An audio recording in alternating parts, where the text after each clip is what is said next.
오늘은 고린도전서 1장 4절 이하의 본문으로 하나님은 미쁘시도다라는 제목으로 은혜를 나누고자 합니다.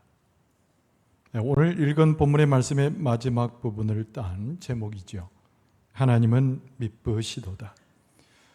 여러분, 미쁘시도다라는 말은 순우리말입니다. 그 의미를 조금 현대적인 의미로 바꾸면 믿었다, 신뢰할 만하다, 그런 뜻으로 전해져요. 하나님의 행하심 역사와 그의 말씀, 우리에게 힘주시는 그의 은총을 생각하면 우리가 신뢰할 만한 유일한 분이다. 그래서 오늘 제목은 하나님은 미쁘시도다. 하나님의 역사와 은혜, 신뢰할 만한 하나님께서 오늘 우리 가운데 함께 하시는데 큰 은혜와 복으로 함께 하실 줄로 믿습니다. 오늘 본문은 고린도 전서에 속한 사도 바울의 편지의 한 부분입니다. 고린도 교회에 사도 바울이 편지를 하면서 나름대로 가지고 있는 목표가 있었습니다. 성도들의 마음이 잘 정돈되어서 하나님을 경외하게 하고 그리스도의 사랑을 깨달아 그 사랑으로 서로 섬겨주는 그런 사람이 되도록 하는 목적이 그 내용입니다. 우리가 알다시피 고린도 교회는 갈등과 분열로 휩싸여져 있었습니다. 어려운 중에 인간의 가장 죄악된 것들, 교만한 것들이 고린도 교인들의 모습과 그 환경에는 충만한 것이 되었습니다. 사도 바울은 매우 가슴 아픈 마음을 가지고 그들에게 편지를 썼습니다. 고통당하고 잘못된 행동과 태도를 일삼을 때는 강한 어조로 권면하는 것을 멈추지 않았습니다. 그러나 성도들이 하나님 앞에 서서 자기의 성찰을 통하여 예수 그리스도의 진리를 알게 되고 하나님의 은혜를 깨닫게 될 때 사도 바울의 말은 한없이 부드럽고 그들을 격려하는 말투로 함께 했습니다. 여러분, 우리가 잘 알다시피 2000년 전에 초대교인들의 손에는 우리에게 그럴듯한 성경이 들려있지 못했습니다. 사도 바울의 이 편지는 그들에게 하나님의 말씀과 같았고 그들이 예배할 때 설교의 말씀을 대신할 수 있는 내용이었습니다. 고린도에 보낸 사도 바울의 편지가 많은 사람들에게 읽혀졌을 것입니다. 그러나 그들 가운데 귀를 열고 들을 귀 있는 자의 모습으로 하나님 앞에 서 있는 자들, 여러분, 성경은 그들 고린도에 있는 성도라 일컫습니다. 아침 저녁으로 모였습니다. 그리고 이 서신을 하나님의 말씀 삼아서 그들은 애독하고 읽고 말씀 속에서 하나님의 음성을 듣고자 했습니다. 단순한 모임이 아니었습니다. 예배의 모임이고 특정한 하나님이 선택한 자들의 하나님을 기쁘시게 하는 그들의 모임이었습니다. 그래서 이것은 단순한 서신이 아니요 사도 바울의 단순한 권면이 아닌 하나님께서 성령의 음성을 통해서 성도들에게 들려주시는 하나님의 말씀, 바로 그것이었습니다. 오늘 본문의 말씀의 내용은 단순하게 요약될 수 있습니다. 그리스도의 십자가의 빛 아래서 자기를 어떻게 성찰하는가, 그리고 그리스도에 대한 믿음의 고백은 또 어떠한가, 이것을 만천하에 선포하고 성도들끼리 과연 권면할 수 있는가라고 하는 내용입니다. 여러분, 초대교회 성도들은 성도라도 불렀지만 그리스도인이라고 불렀습니다. 여러분, 사도 바울이 이 편지를 썼을 때 그들은 그리스도인으로서 하나님께 부름받은 성도로서 어떻게 하나님 앞에 그들의 고백을 가져갔을까요? 오늘 본문의 말씀을 통해서 우리는 그것을 살펴볼 수 있습니다. 고린도 교회, 어려움이 많았지만 그들의 입술에서 고백된 예수 그리스도, 여러분, 첫 번째 주제는 구원의 은혜를 선포하는 그들의 심령의 모습입니다.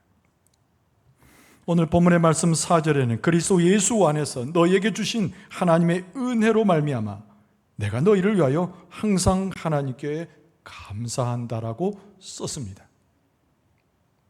사도 바울이 몇 절이 안 되는 이 구절에 예수 그리스도 안에서 또는 그리스도를 말미암아라고 하는 표현이 여러 번 등장합니다. 사도 바울은 성도라 부르는 고린도 교인들을 향해서 그리스도인으로 일컬어졌던 이 고린도 교인들이 구원의 은혜를 선포하기를 소원했던 것입니다. 여러분, 우리가 흔히 쓰는 성도라고 하는 것은 어떤 정체를 갖습니까? 여러분, 자기 죄를 고백하는 사람을 성도라고 말합니다. 깊은 성찰을 통해서 예수 그리스도의 진리를 알고 그 진리 가운데 구원됐음을 고백하는 사람이 성도입니다. 그리고 사도 바울이 강조하고 있는 표현 하나를 더하면 그 그리스도의 복음에 대해서 널리 선포할 수 있는 사람들, 그가 바로 성도입니다. 여러분, 사도 바울은 다른 서신에서도 하나님의 은혜를 통한 구원을 강조한 바가 있습니다. 여러분, 에베소 2장 8절 이하에 너희는 그 은혜에 의하여 믿음으로 말미암아 구원을 받았으니 이것은 너희에게서 난 것이 아니요 하나님의 선물이라. 행위에서 난 것이 아니니 이는 누구든지 자랑하지 못하게 함이라 라고 일컬었습니다. 2000년 전의 성도들이나 지금 우리에게서 동일하게 고백되는 것은 우리가 구원을 얻기 위해서 어떤 행위나 우리의 삶의 내용이 전제되고 있지 못했다는 것입니다. 전적인 하나님의 은혜를 통해서 구원 얻는 것, 그것이 은혜의 결과로 그리스도의 진리를 접하고 있는 우리의 모습임을 사도 바울이 강조했습니다. 성도는 누구인가? 어떤 고백으로 하나님과 사람 앞에 서는 존재인가? 사도 바울은 선포하는 자를 강조합니다. 여러분, 오늘 본문의 말씀의 5절에 보면 이는 너희가 그 안에서 모든 일 곧 모든 언변과 모든 지식의 풍족함으로 그리스도의 증거가 너희 중에 견고하게 되었다라고 설명합니다. 단순히 예수 그리스도를 통해서 구원 얻었음을 내 마음에 고백하는 정도에 멈추는 것이 아닙니다. 소위 신앙의 삶이란, 신앙을 표현하는 것은 복음에 대한 자기 이해를 전제로 해서 예수 그리스도의 복음을 만방에 선포할 수 있는 자신감과 신앙적인 자기를 갖는 것입니다. 당신은 왜 교회를 나오십니까? 이런 질문을 가끔 할 때가 있습니다. 나는 교회 가면 마음이 편안해져요. 나는 교회에 있는 사람들과 어울리면 기분이 좋아진답니다. 우리 부모 때문에, 내 친척 때문에, 친구를 따라 어려서부터 교회 다녔지요. 그 답변은 좋은 답변입니다. 우리의 마음에 동의를 가져오고 따뜻함마저 전해질 수 있는 답변입니다. 그러나 오늘 본문의 말씀의 기초로 볼 때 과연 그 정도 대답하는 수준이 성도의 답변인가? 성경은 그렇지 않다고 단호하게 말씀합니다. 하나님 앞에 섰을 때, 그리스도 앞에 섰을 때 참된 성도는 자기의 말과 자기의 지식을 통해서 자신의 믿음을 실제적으로 표현할 수 있는 사람입니다. 여러분, 두 가지를 기억하여 이것을 표현하고 선포할 수 있는 사람, 그가 바로 성도입니다. 여러분, 첫 번째는 내가 하나님 앞에서 어떤 존재인가를 고백하는 사람입니다. 우리는 죄인이요, 하나님 앞에서 철저한 타락한 존재, 그것이 우리의 이름입니다. 아담 이후에 타락한 인간은 하나님 보시기에도 너무나 부끄러운 타락한 인간의 모습을 보여주었습니다. 여러분, 창세기 6장 5절에 여호와께서 사람의 죄악이 세상에 가득함과 그의 마음으로 생각하는 모든 계획이 항상 악할 뿐임을 보셨다라고 쓰고 있습니다. 눈물의 선지자 예레미야는 사람이 가지고 있는 참혹한 마음에 대해서 이렇게 묘사했습니다. 예레미야 17장 9절에 보면 만물보다 거짓되고 심히 부패한 것은 마음이라 누가 능히 이를 알리오마는이라고 탄식했습니다. 여러분, 우리의 죄상에 대해서, 우리의 심령의 악함에 대해서 우리는 어느 때 가장 뼈저리게 그것을 보고 느끼게 됩니까?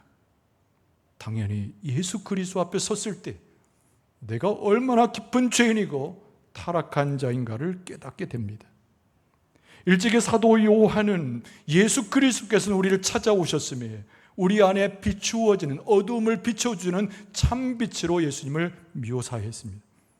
요한복음 1장 9절에 참빛 곧 세상에 와서 각 사람에게 비추는 빛이 있었다라고 예수님을 묘사했습니다. 우리의 주변에 있는 험악한 상황, 내 마음에 있는 죄악들은 빛이 되신 예수님 앞에 서 있으면 남김없이 다 보여지게 되어 있습니다.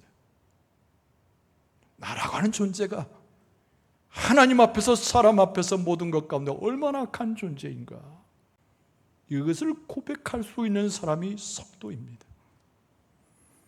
요한복음 8장에 보면은 일군의 사람들이 예수님 앞에 몰려왔습니다. 그리고 그들 가운데 잡히다시피 끌려온 한 여인이 있었는데 그 여인은 간음한 여인이었습니다. 많은 사람들이 이구동성으로 예수님 앞에 외쳐댑니다. 모세율법에 의하면 간음한 자는 돌로 치라 했는데 어떻게 하오리까? 그리고 각자의 손에는 큰 돌 작은 돌이 쥐어져 있었습니다. 우리가 잘 알기로 예수님께서 그들을 바라보시고 말씀하시기를 요한복음 8장 하반절에 너희 중에 죄 없는 자가 먼저 돌로 치라 라고 말씀하셨습니다. 너희 중에 아무도 이 여인만큼 모두가 다 죄인으로 하나님 앞에 설 자가 없다고 하는 예수님의 선언의 말씀입니다. 그러면서 이 예수님의 말씀은 또 하나의 의미를 갖고 있는데, 이 여인을 용서할 유일한 자로 구원주로 오신 예수님 당신을 보여주셨습니다. 참혹한 범죄자요, 가늠한 여인과 다를 바 없는 우리의 험악한 상황에서도 예수님은 진정한 구원주로 오시고 우리를 살리기 위해서 오셨다는 겁니다. 진정한 성도는 자기가 죄인임을 고백함과 동시에 예수 그리스도를 통하여 새빛을 얻은 사람임을 함께 고백할 수 있는 자가 성도입니다. 오늘 바울 사도는 무엇을 이야기합니까? 예수님이 십자가에 못 박히셨을 때 우리가 한 것은 아무것도 없지만 우리가 하나님과의 관계가 회복되었으므로 그 자체가 하나님의 은혜임을 우리에게 강조합니다. 오늘 우리에게도 하나님의 은혜가 필요했듯이 2000년 전 고린도 교인들에게도 하나님의 은혜가 필요했습니다. 그들이 진정한 성도로 자리매김하고 진정한 그리스도인 되기 위해서는 자기가 죄인임을 철저히 고백함과 동시에 예수 그리스도를 통하여 하나님의 은혜를 입은 자라고 하는 것을 고백하고 널리 선포할 수 있는 자의 위치에 올라야 그것이 성도임을 확인할 수 있게 됐습니다. 우리는 죄인이었지만 그리스도의 십자가를 통해서 하나님의 은혜로 구원받았으니 이것을 고백하고 선포할 수 있는 성도로 우리도 하나님 앞에 서게 될 줄로 믿습니다. 오늘 본문의 말씀 가운데 사도 바울은 계속 이어갑니다. 두 번째, 우리 믿음의 확신과 하나님의 승인이 필요함을 강조했습니다. 오늘 6절 말씀에 보면 그리스도의 증거가 너희 중에 견고하게 되어 그랬습니다. 성도의 삶을 살아갈 때 고통받고 분열되었으나 다시 회복되는 주의 백성으로 서기 위해서는 그리스도의 증거란 이 말을 먼저 이해할 수 있어야 됩니다. 여러분, 6절에 나오는 그리스도의 증거라고 한 말이 도대체 무슨 말입니까? 얼핏 듣기에는 이해가 되지 않습니다. 그건 아주 쉬운 뜻이지요.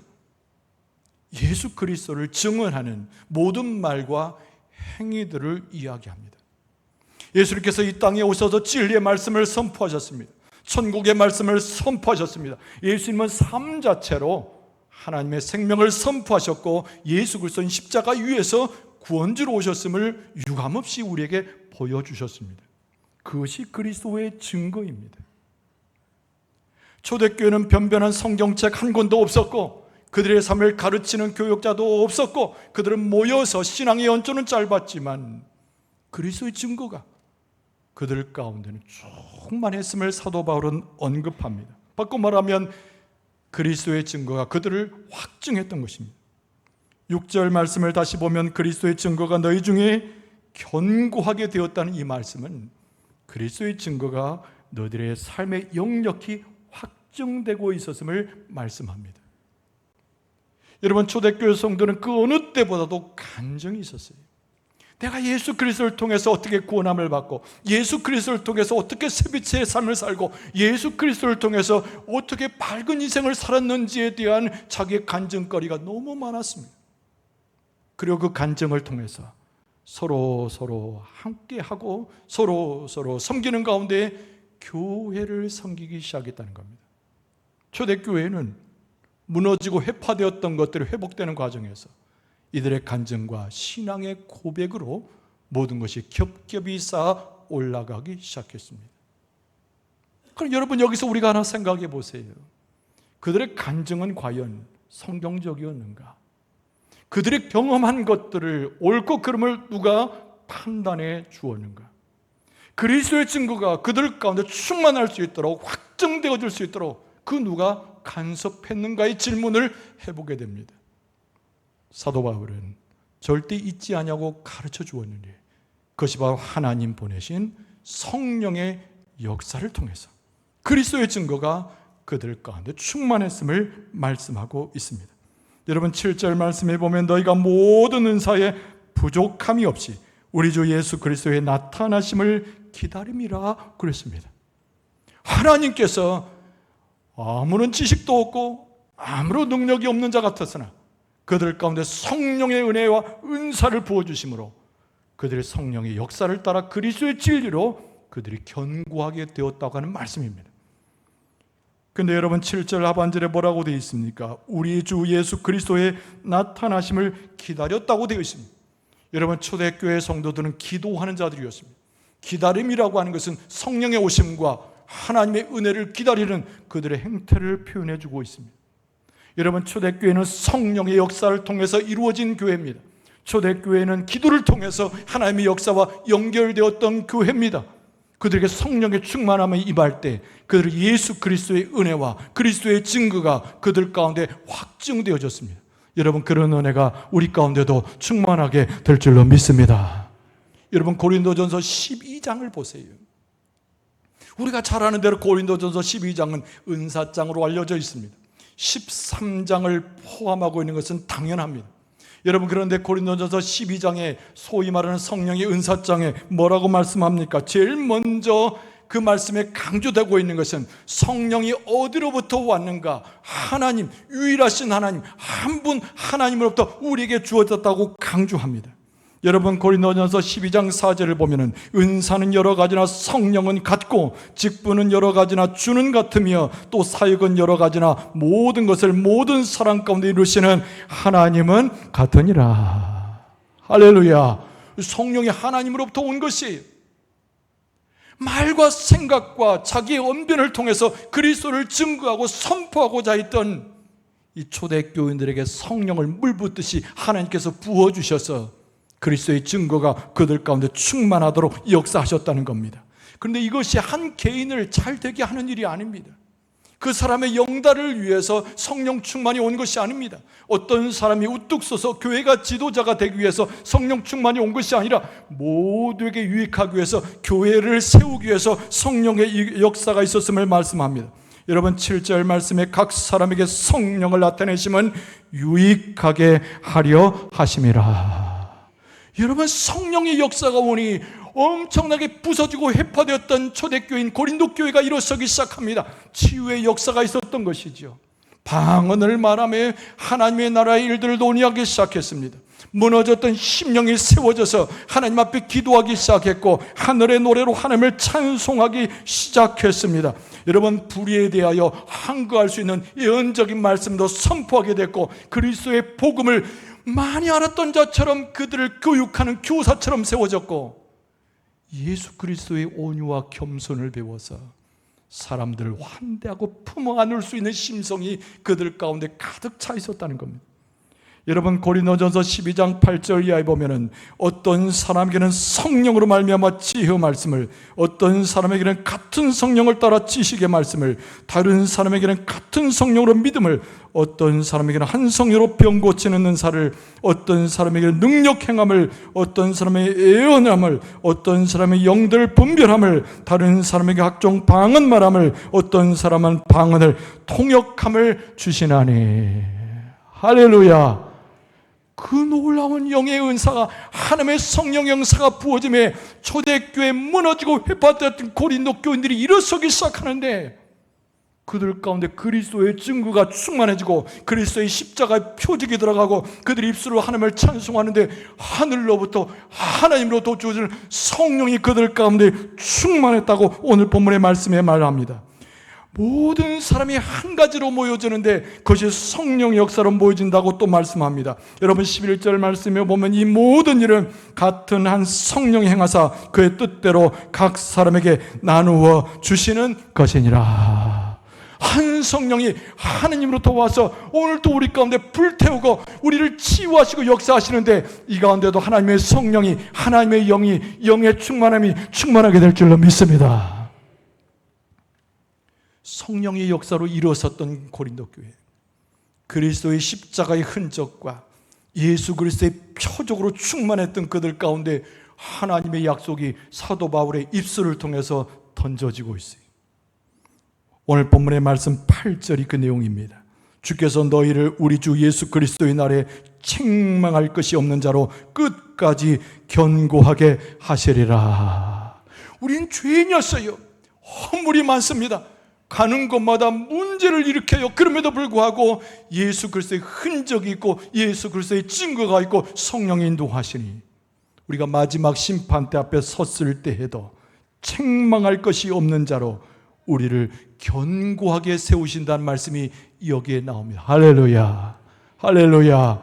우리는 죄가 주홍같이 붉어요. 우리의 삶은 실패했어요. 그러나 예수 그리스도의 증거가 남고 성령이 함께 하심으로 마지막 때는 죄의 멍에를 매지 않는 자의 모습으로 하나님 앞에 서게 될 것이라는 약속의 말씀이 사도 바울을 통해서 2000년 전의 고린도 교회와 지금을 사는 우리에게 그 약속이 주어진 줄로 믿습니다.